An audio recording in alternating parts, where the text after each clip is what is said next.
Hello everyone, welcome back to another episode of hello Git series. तो आज हम देखेंगे एक कमांड जिसका नाम है गिट चेरी पिक। देखेंगे इसको कैसे यूज़ करते हैं और क्यों यूज़ करते हैं। तो चलिए यार शुरू करते हैं।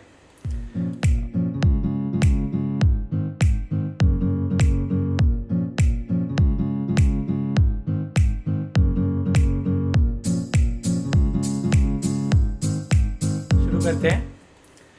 Alright, control, okay. तो यार पहले हम देखेंगे कि चेरी पिक होता क्या है। So what is Git cherry pick. Alright, तो आपके लिए पहले कमांड लिख देता हूँ, गेट चेरी पिक।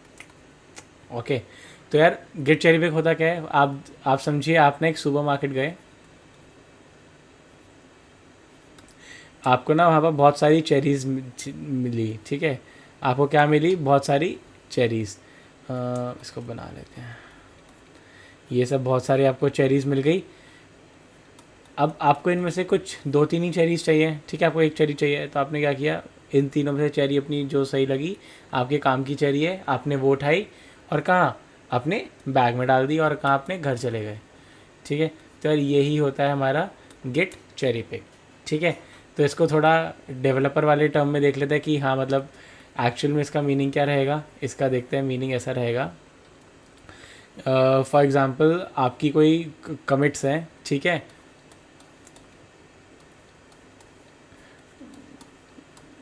हमारी कोई कमिट है, मुझे ये वाली कमिट ना अपने इस वाली ब्रांच पे चाहिए। ये ब्रांच 1 है और ये ब्रांच 2 है। ब्रांच 1 की ये वाली जो C1 कमिट है मुझे अपने ब्रांच 2 पे चाहिए next as a next commit. तो आप क्या करोगे, आप सिर्फ ये वाली कमिट उठा के यहाँ पर ला सकते हो।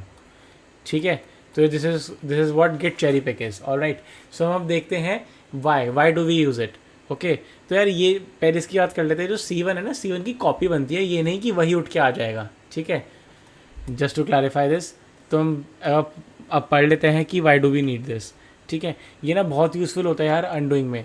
फॉर एग्ज़ाम्पल आपकी दो ब्रांचेस हैं। ठीक है, आपकी ये कहीं से दो ब्रांचेस हैं, आपने एक कमिट किया। ठीक है, आपने चेंजेस करे, सब कमिटमेंट कर दिया और यहाँ पर कमिट कर दिया वो ब्रांच 2 में। फिर आपको दिखता है, oh shit, I committed to the wrong branch, these changes are meant for branch 1। Because ऐसा हो सकता है ना, एक बार में बहुत सारी ब्रांचेस के बीच में टॉगल कर रहे हो और आपको नहीं मालूम पड़ता कि आप ब्रांच मतलब किसी दूसरी ब्रांच पर ही आपने काम करना शुरू कर दिया। And then after you do all of that, आपको तब मालूम पड़ता है कि मैंने तो गलत ब्रांच में कमिट कर दिया। ठीक है, तो तब ये कमांड बहुत ज़्यादा यूज़फुल रहती है। आप क्या कर सकते हो तब, तो आप बोलोगे यार ओ ठीक है, ये ना ये कहाँ की थी, ये ब्रांच 1, ये जो है ना ये ब्रांच 1 की कमिट थी। तो क्या करो, इसको ना यहाँ पर उठा के डाल दो और यहाँ से आप क्या कर दोगे, इसको डिलीट कर दोगे। डिलीट कैसे करोगे, रीसेट मार दोगे। ठीक है, रीसेट कर दो, रिवर्ट कर दो। हमने अभी ये सब पढ़ लिया है तो कोई दिक्कत वाली बात नहीं है। ठीक है, रीसेट और रिवर्ट, और आपने यहाँ पर क्या कर दिया, इसको चेरी पिक कर दिया। ऑलराइट सर, इसका एक और यूज़ केस ये भी बहुत अच्छा है कि टीम में, फॉर एग्ज़ाम्पल आपकी एक टीम है। ठीक है, वही डायग्राम वापस से बना लेते हैं। ये आपका कलीग है ब्रांच 1 पे और आप ये हो ब्रांच 2 पे। आपके कलीग को भी एक फ़ीचर बनाने को बोला है, आपको भी एक फ़ीचर बनाने को बोला है। तो अब होता क्या है, एक फ़ीचर में फ्रंट एंड और बैक एंड समझ लेते हैं, दोनों है। तो आपका जो फ्रंट एंड बैक एंड में से ना, ये मान लेते हैं कि आपके और आपके कलीग का ना फ्रंट एंड सेम है। ठीक है, आपके पास बैक एंड में फंक्शनैलिटी डिफरेंट है, तो फ्रंट एंड आपका बेसिक सेम है। तो आप क्या बोलोगे, उसको बोलोगे कि ठीक है आपने फ्रंट एंड का काम कर लिया है, तो आपका जो फ्रंट एंड है ना, मुझे वही फ्रंट एंड का सारे चेंजेस अपने में चाहिए।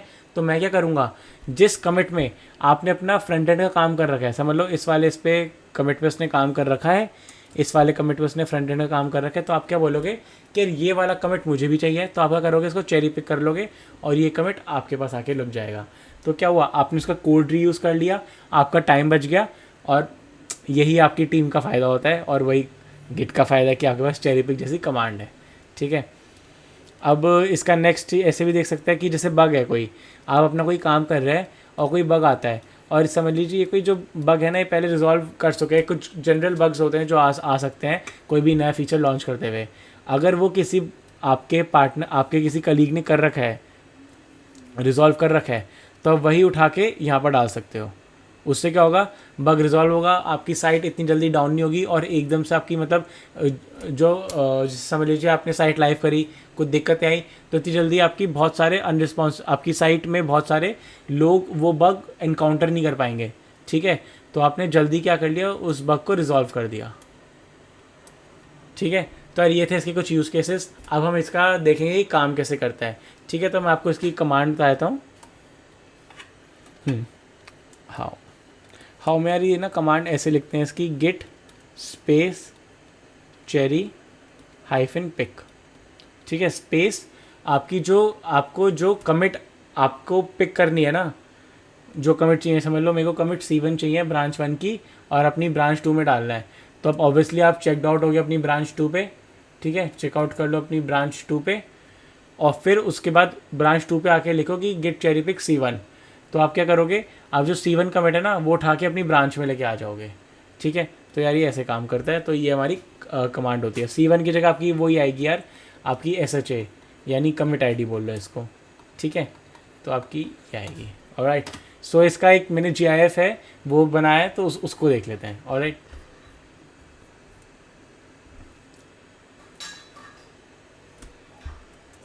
तो यार इसका एक GIF है जो बनाया है, एक बार उस पर नज़र मार लेते हैं और थोड़ी और बेटर अंडरस्टैंडिंग लेंगे कि ये काम कैसे कर रहा है, ठीक है। फॉर एग्जांपल देखिए, मेरी ये 76D12 वाली कमिट है ना, इसमें मैंने कोई फाइल index.js बना रखी थी, ठीक है। अब मेरे जो मास्टर ब्रांच है ना उसको भी ये फाइल चाहिए, तो क्या करेगा वो, गेट चेरी पिक और जो कमिट ID है index.js की वो लिख देगा, 76D12 लिख दिया उसने। तो क्या हुआ, ये जो कमिट है ना, ये कमिट उठ के मेरे मास्टर वाले ब्रांच पे चली गई, ठीक है। और मास्टर वाले ब्रांच पे ऑब्वियसली वो नए कमिट की तरह बनता है, तो नई कमिट ID होगी और वहाँ पर देख लीजिए प्लस index.js हो गया और हेड मेरा लेटेस्ट कमिट को पॉइंट करता है, तो वही पॉइंट कर रहा है, ठीक है। अब आप देखिए कि इसने जब पहली बार लिखा तो ये काम हो गया।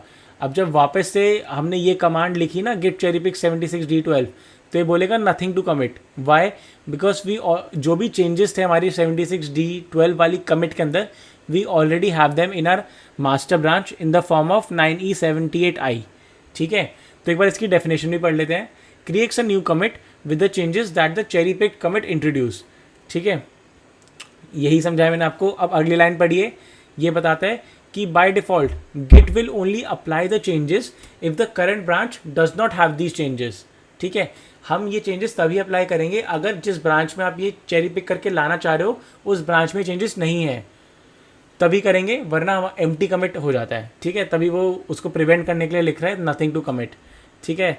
तो यार चेरी पिक इतना सा था। आप इसको और अगर एक्सप्लोर करना चाहते हो तो चेरी पिक आप रीबेस के साथ और मर्ज के साथ भी देख सकते हो कैसे काम करते हैं, इसको कैसे रिजॉल्व करते हैं, ठीक है। तो अभी हमारी जो हमारा स्कोप है गिट का, उसमें चेरी पिक इतना ही हम पढ़ेंगे, ठीक है। सर आज की वीडियो में इतना ही, अब मिलते हैं नेक्स्ट वीडियो में। टाटा।